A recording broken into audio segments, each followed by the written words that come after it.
방금 읽은 말씀이 신명기 5장 6절부터 19절까지 말씀을 본문으로 풍요의 심리라는 제목으로 하나님 말씀을 함께 나누도록 하겠습니다. 요즘 우리는 주일마다 계속해서 십계명 강해를 진행하고 있지 않습니까?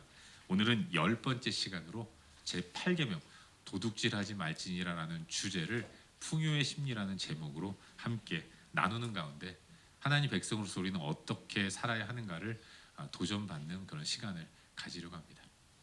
근데 여러분 혹시 십계명 다 외우십니까? 우리가 이 본문도 10번째 계속 읽고 있잖아요. 다 외우세요?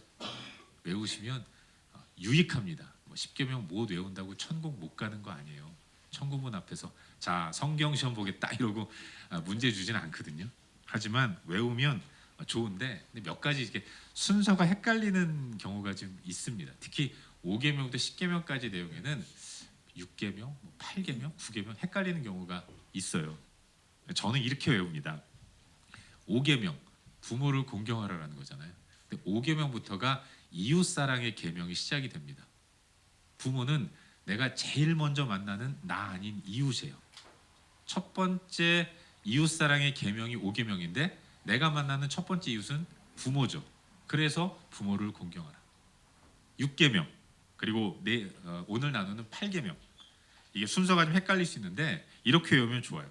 6계명은 살인하지 말지니라. 좀 살벌한 얘기인데 살인하지 마라. 고기 6. 6계명. 8계명은 도둑질하지 말지니라. 그럼 팔로 도둑질하지 발로 도둑질합니까? 팔. 그래서 8계명. 9계명은 거짓 증거하지 말라. 거짓말하지 말라는 거거든요. 입으로 거짓말하잖아요. 입구. 9계명. 대충 이렇게 외우면 틀림이 없습니다. 목사님 7계명하고 10계명은 어떻게 외워요? 그 정도는 외우세요. 요령 같은 거 갖지 마시고. 사랑하는 여러분, 주일마다 나누는 10계명의 말씀 어떻습니까? 아직도 계명만 생각하면 가슴이 답답하고 마음이 무겁고 괴롭고 힘든 그런 상황 가운데 있으십니까? 그러지 말자고 시작한 10계명 강해인데 아직도 그렇다면 참 마음이 안타까운 것 같아요. 여러분 정말 그렇습니다. 지난주 제 7계명 말씀을 나눌 때에도 드린 이야기지만 하나님의 관심과 나의 관심이 결코 다르지 않다는 겁니다. 하나님은 내 삶 가운데 풍성한 삶이 이루어지기를 바라세요. 우리도 그런 마음을 갖고 있지 않습니까? 하나님은 나보다도 더 내가 이 땅을 행복하고 풍성하게 살아가기를 바라시는 분이라는 거죠. 그래서 하나님 우리에게 이러저러한 명령을 주시는 겁니다. 그리고 주어지는 명령에 주목하는 것이 아니라 왜 하나님이 나에게 이런 명령을 주시는가 이걸 깊이 헤아리는 것. 명령에 주목하는 것이 아니라 명령하시는 하나님의 마음을 헤아리는 가운데 10계명 말씀에 주목한다면 우리는 그 안에서 이전에는 갖지 못했던 새로운 마음을 갖게 될 것이고 그 명령이 하나님의 사랑이라는 것들을 깨닫는 가운데 더 풍성한 그런 관계의 기쁨과 만족을 누리게 될 거라고 믿어요. 여러분 사실 우리가 하나님의 계명을 마음속 부담으로 느끼는 이유가 무엇이겠습니까? 그건 하나님과 내가 관계가 있기 때문에 그런 거예요. 내가 하나님의 백성이고 무엇보다도 특별히 하나님의 자녀이기 때문에 그렇다고 말할 수 있는 겁니다. 여러분 솔직히 남이 하는 얘기 우리가 왜 마음을 쓰면서 부담을 느낍니까? 지나간 아저씨가 이래라 저래라 하면 관심을 두지 않아요. 나 위해서 하는 얘기도 아닐 거고 또 안 듣는다고 해서 내 삶 가운데 어떤 변화나 또 불이익이 일어나는 것은 아닙니다. 하지만 우리에게 말씀하시고 명령하시고 요구하시는 분은 하나님이라는 거죠. 나의 왕이시고 나의 주인이시고 나를 창조하셨을 뿐만 아니라 구원하신 분이라는 겁니다. 그로 인해서 나를 사랑하신 하나님이 말씀하시는 거기 때문에 그 말씀을 하나님이 어떤 분인가에 대해서 깊이 있게 인식한다면 하나님 명령을 허투루 들을 수 없고 그냥 넘길 수 없는 겁니다. 우리 하나님은 이 땅의 수많은 사람들 가운데서 나를 택하셨어요.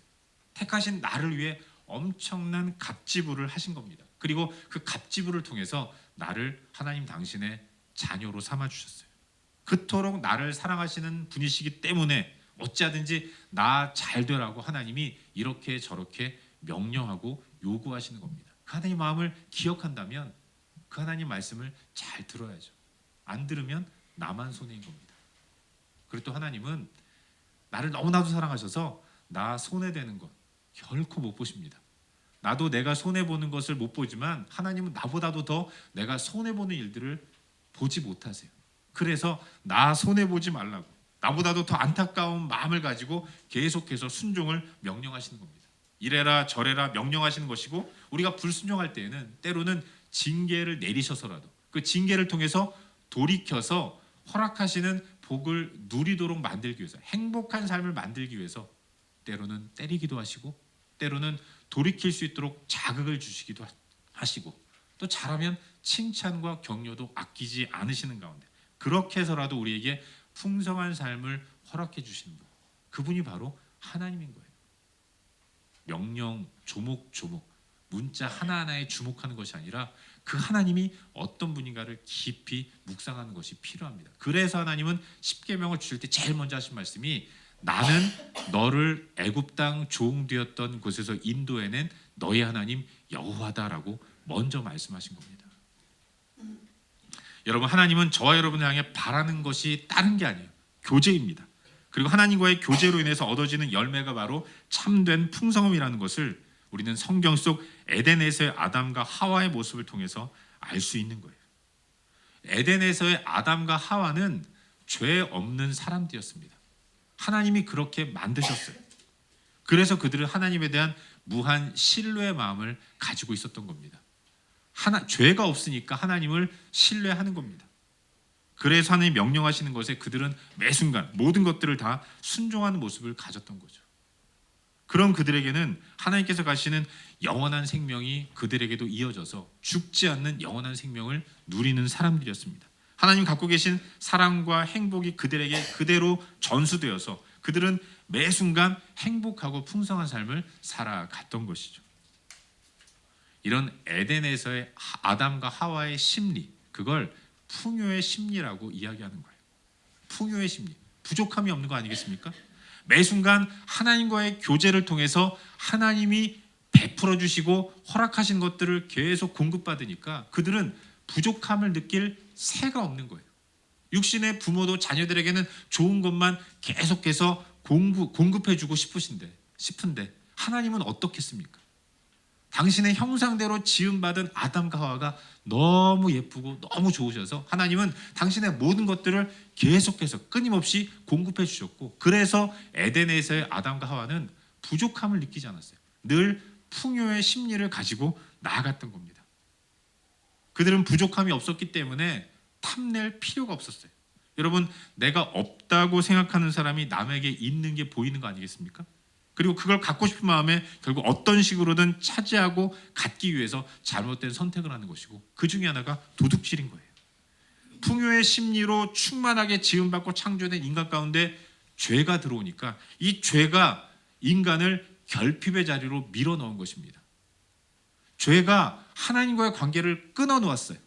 하나님과 벽을 만들었습니다. 갭을 만들어 놓았어요. 더 이상 하나님께서 허락하시는 풍성한 것들이 인간에게 전수되지 못하니까 전에는 아무 생각 없이 그냥 받아서 누렸던 모든 것들이 이제는 공급되지 않는 것들을 보고 듣고 느끼면서 나는 부족하구나. 어느 순간 나의 풍족함을 채우기 위해서는 내가 일해야 되는구나. 받아 누리는 것이 아니라 싸워 빼앗아야 하고 내가 노력해서 다 가져야 하는구나. 이런 마음이 들면서 인간 가운데는 결핍으로 인한 불안함이 생겨나기 시작한 거죠. 오늘 없는 것, 과거에는 내일 채워질 것이기 때문에 불편함을 느끼지 않았습니다. 불안함을 느끼지 않았어요. 하나님과의 관계의 풍성함으로 인해서 나에게 필요한 것이라면 하나님이 어련히 알아서 주시겠지, 이런 생각으로 자유했고 편안했는데, 하지만 죄로 인해서 하나님과의 관계가 깨어지고 틀어지고 갭이 생기니까 이제는 나에게 없는 것을 내가 메꿔야 하는 상황이 되고 만 겁니다. 하지만 나는 그럴 능력이 없어요. 능력이 없으면 욕심이라도 없으면 좋을 것 같은데 그럼에도 불구하고 자꾸 갖고 싶은 마음이 생기는 겁니다. 오히려 없다 느끼면 더 갖고 싶은 마음이 일어나는 거죠. 내가 갖고 싶은 것, 그러나 나에게는 없는 것. 그런데 다른 사람은 갖고 있는 것이 보여요. 그럼 어떡합니까? 뺏는 거죠. 힘으로 뺏는 경우도 있고요. 그 사람 모르게 슬쩍 가져가는 경우도 있습니다. 그런가 하면 교묘한 속임수로 그 사람 마음을 혼란시켜서 자기가 원하는 것들을 가로채는 겁니다. 하나님으로 인해 주어지는 공급이 끊긴 가운데 그때부터는 파이가 한정되어 있는 겁니다. 한정된 파이는 내가 갖지 못하면 남이 갖는 겁니다. 그러니 내가 가져야죠. 더 갖기 위해서. 그리고 지금 현재는 배부르지만 미래에 배고플 것들을 걱정하면서 무조건 내 창고에 가득 채우기를 원하는 겁니다. 그러는 가운데 원망과 시비가 생겨요. 나도 내 창고를 가득 채우기를 원하지만 그거 다 먹는 것도 아닌데 다 못 먹고 버릴 것들인데 그럼에도 불구하고 창고에 곳간에 다 채워져 있어야 마음 편하니까 어찌하든지 내 배부를 뿐만 아니라 내 곳간에도 다 채워야 하니까 나만 그럽니까? 다른 사람도 그렇죠. 계속 원망과 시비가 생기는 거죠. 상처를 주고받는 겁니다. 그 가운데서 결국 회복이 어려울 정도로 극한 대립과 반목이 생겨나게 되는 거예요.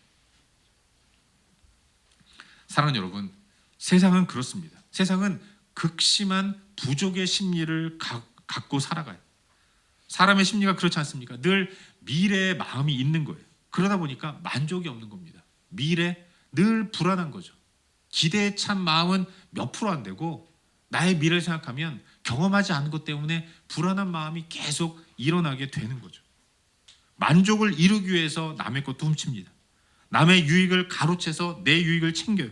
그런 자리로 성큼성큼 나아가게 되는 것이 내 안에 있는 부족의 심리 때문에 그런 거예요. 이 부족의 심리는 내가 죄성을 가지고 있는 연약한 인간이기 때문에 그런 거예요. 여러분, 인간만이 월용할 양식을 구한다는 거 아십니까? 다른 동물들은 현재적 시점에서 배가 부르면 더 이상 공격하지 않아요. 사나운 맹수도 자기 배 부르면 초식 동물들 건드리지 않습니다. 그런데 유독 인간만은 그렇게 하지 않는다는 거예요. 오늘 내가 배불러도 내일 배고플 걸 미리 걱정하는 가운데 월용할 양식을 모으는 겁니다. 월용할 양식에는 한계치가 없어요. 어느 정도 되면 만족하지 않습니다. 더 큰 것을 바라는 것이 우리 인간의 심리라는 거죠. 곳간에 미래 양식을 가득 채우면 행복한가? 그렇지 않은 거죠. 그 곳간이 비워질 것을 걱정하면서 다른 곳간을 만드는 겁니다. 새로 만든 곳간은 이전에 만든 창고보다 더 크게 만드는 거예요. 남의 곳간이 크면 경쟁하듯이 더 큰 창고를 만들어내는 게 인간인 거죠. 그러는 가운데 나와 너가 형제가 아니라 경쟁자가 되는 것입니다. 더 극심한 경쟁을 하는 가운데 마음의 여유는 잃어버리고 하나님께서 우리에게 기대하시는 풍성한 삶은 온데간데 없어지고 하루하루 경쟁에 치여서 피곤하고 힘든 삶을 살아갈 수밖에 없는 겁니다. 여러분, 왜 이럴까요? 내 힘이 부족하면 도둑질이라도 해서 내 곳간을 더 크게 지으려고 하는, 남의 유익을 행하면서까지 내 유익만을 위해 달려가는 이런 일들이 어디로부터 비롯되어 있는 것일까요? 이 모든 것들이 다 하나님을 믿지 못하기 때문에 그런 거예요. 내 인생 내가 책임져야 한다는 생각 때문에 그런 겁니다.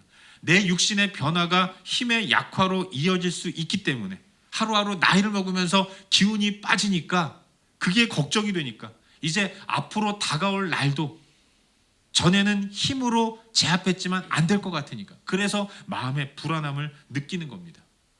우리의 자녀들에게도 우리 후배들에게도 그런 이야기를 계속 해주는 거 아니겠습니까? 너 힘 있을 때 다 모아 경쟁에서 이겨 그래야 노년이 행복해 이런 얘기를 하면서 끊임없이 경쟁을 부추기는 사회가 된 것이죠.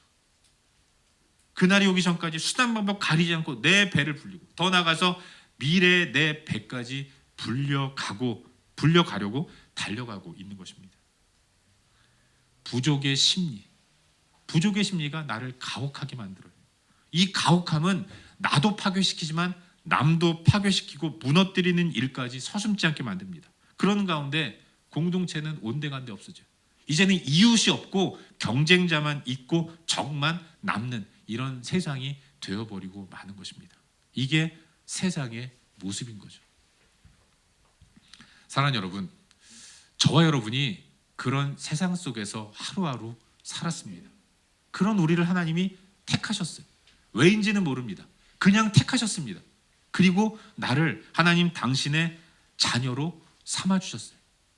경쟁하는 가운데서 남의 것도 다 내 것으로 만들려고 힘겹게 살아가는 우리들을, 그럼에도 불구하고 그게 문제가 있는지조차도 모르고 살아가는 우리를 하나님이 택하셨고 부르셔서 하나님 당신의 자녀로 삼아 주신 것입니다. 그리고 말씀하시기를 내 백성은, 내 자녀는 이와 같이 살아야 한다. 너 도적질하지 말지니라. 여러분, 여기 제8계명의 도둑질하지 말라라는 명령은 단순히 남의 물건을 그 사람 모르게 훔치는 행위만을 의미하는 게 아닙니다. 여기서 말하는 도둑질이라는 것의 원어의 의미는 유괴한다는 뜻을 갖고 있어요. 예전에 사용했던 개역 한글판에는 이 말을 후린다라고 표현하고 있습니다. 후린다. 이게 바로 유괴한다, 납치한다, 유인한다라는 뜻입니다. 신명기 24장 7절을 보시면 사람이 자기 형제 곧 이스라엘 자손 중 한 사람을 유인하여 종으로 삼거나 판 것이 발견되면 이라는 말씀이 기록되어 있어요. 여기서 말하는 유인한다는 게 도둑질이라는 것을 의미하는 겁니다. 다시 말해서 단순히 남의 물건 내 주머니에 넣는 것, 이것만이 도둑질이 아니라 형제의 자유를 구속하고 강제하며 억압해서 내 유익을 도모하는 모든 일, 이 모든 것들이 다 도둑질이라는 거예요. 형제됨을 파괴하는 일, 형제를 가볍게 여김으로 물건 취급하는 것, 이 모든 것들이 다 성경은 도둑질의 범주 안에 들어가는 것이라고 말씀하고 계신 거예요. 남의 자유함과 풍성함을 파괴해서 자신의 평안을 도모하는 것, 가장 대표적인 것이 노예제도 아니겠습니까? 형제를 노예로 삼아서 자기에게 복종시키는 가운데 그를 물건 취급하는 것, 정당한 인간됨의 권리를 무너뜨리는 행위, 이 모든 것들이 다 도둑질이라는 것이고 하나님은 그걸 철저하게 금하고 계신다는 것을 발견하게 되는 거예요. 더불어 함께 풍성해야 할 하나님 백성들이 이웃은 돌아보지 않고 자기 배만 위하는 모습을 보입니다. 하나님이 이걸 도둑질로 간주하면서 정죄하고 있는 거예요. 이사야 5장 8절을 보시면 이런 말씀이 기록되어 있습니다. 가옥에 가옥을 이으며 전토에 전토를 더하여 빈틈이 없도록 하고 이 땅 가운데서 홀로 거주하려는 자들은 화 있을진저. 가옥은 집을 얘기하잖아요. 집 하나 사요. 그 옆에 집을 또 삽니다.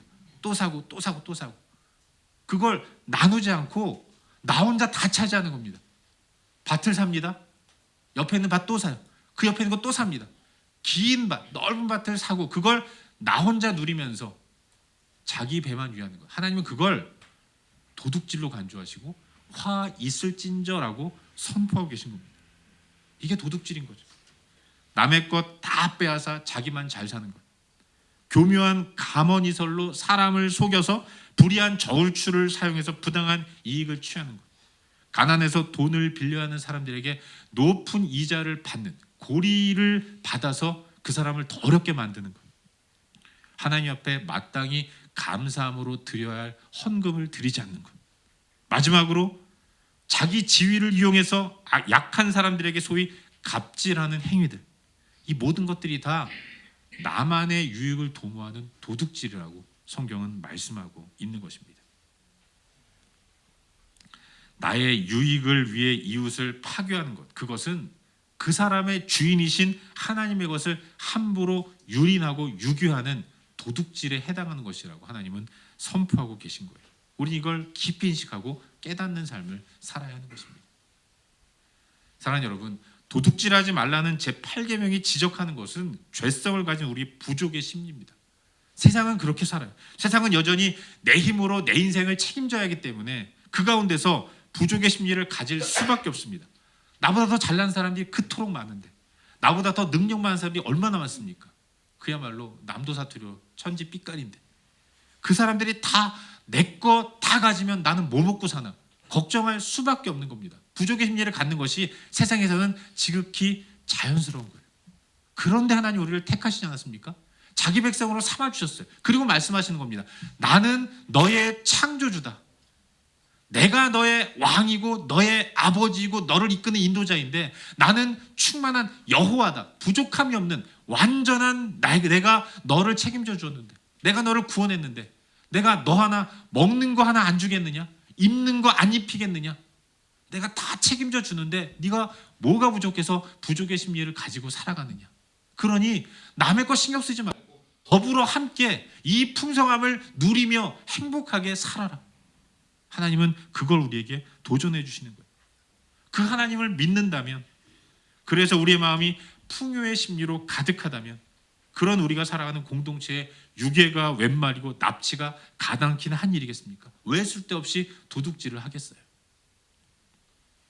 중요한 핵심 키는 행위가 아닙니다. 남의 것 슬쩍 가져간 행위가 아니라 우리의 마음인 겁니다.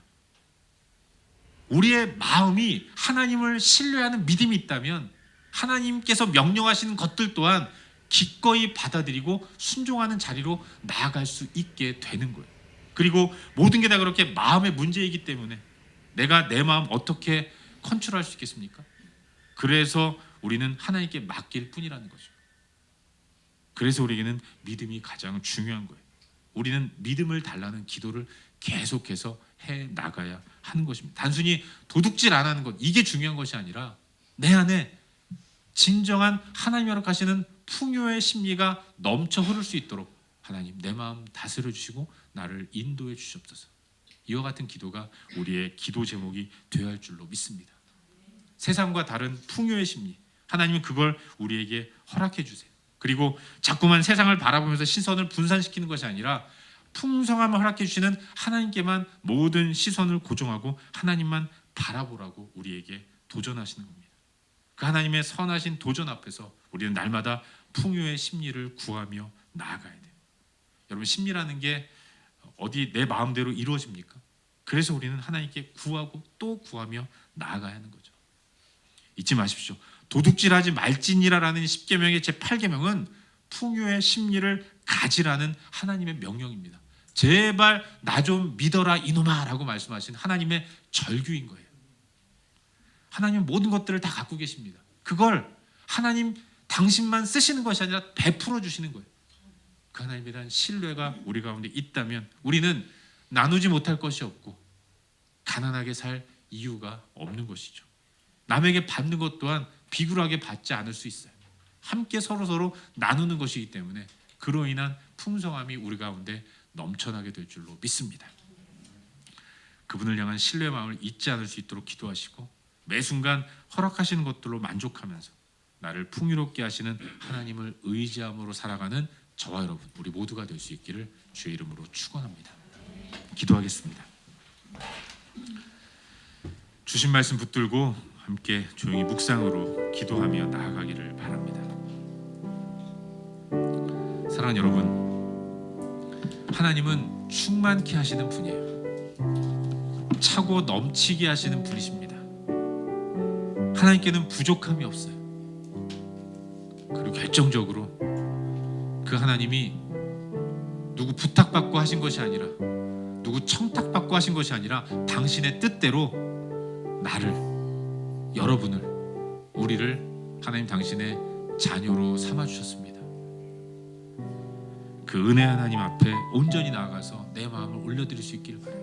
하나님으로 충만하면 남의 것 부러워할 필요 없습니다.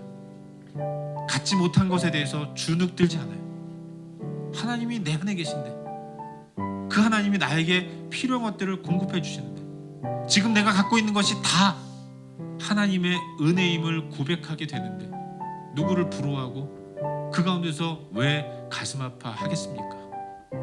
이 시간 기도할 때 하나님 나에게 믿음을 주시옵소서. 풍요의 심리를 허락하여 주시옵소서. 나를 너무나도 사랑하신 하나님의 마음을 알게 하시고 하나님을 신뢰하는 마음을 내 안에 충만하게 허락하여 주시옵소서. 이 시간 말씀 기억하면서 한 목소리로 함께 기도하겠습니다. 기도합시다.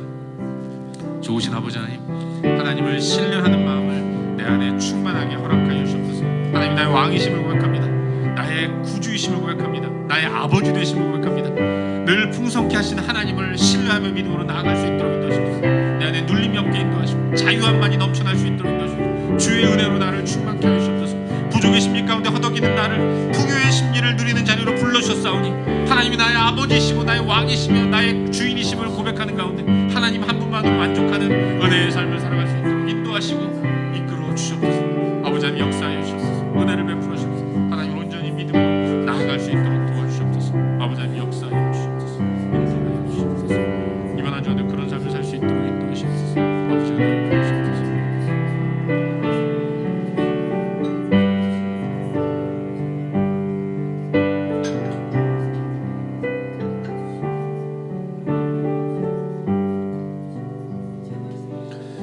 좋으신 아버지 하나님, 부족의 심리 가운데 허덕이던 우리를 택하셔서 하나님 당신의 자녀 삼아 주시고 풍요의 심리를 갖게 하시니 감사드립니다. 이 심리를 마음껏 누리며 살아갈 수 있도록 도와주시옵소서. 내 마음대로 컨트롤되지 않는 이 마음가짐과 심리 때문에 때로는 다른 사람들의 것들을 탐하고 가지려고 도둑질하는, 다른 사람들을 해하면서까지 내 유익을 도모하는 도둑질의 마음을 가지고 살아갈 때가 참으로 많이 있는 것을 고백합니다. 우리를 불쌍히 여겨주시고 하나님 한 분만으로 만족하는 은혜의 삶을 살 수 있도록 인도하여 주시옵소서. 이번 한 주간도 그렇게 하나님 의지하며 진정한 풍성함을 누리고 살아갈 수 있도록 도와주시옵소서. 예수님의 이름으로 기도하옵나이다. 아멘.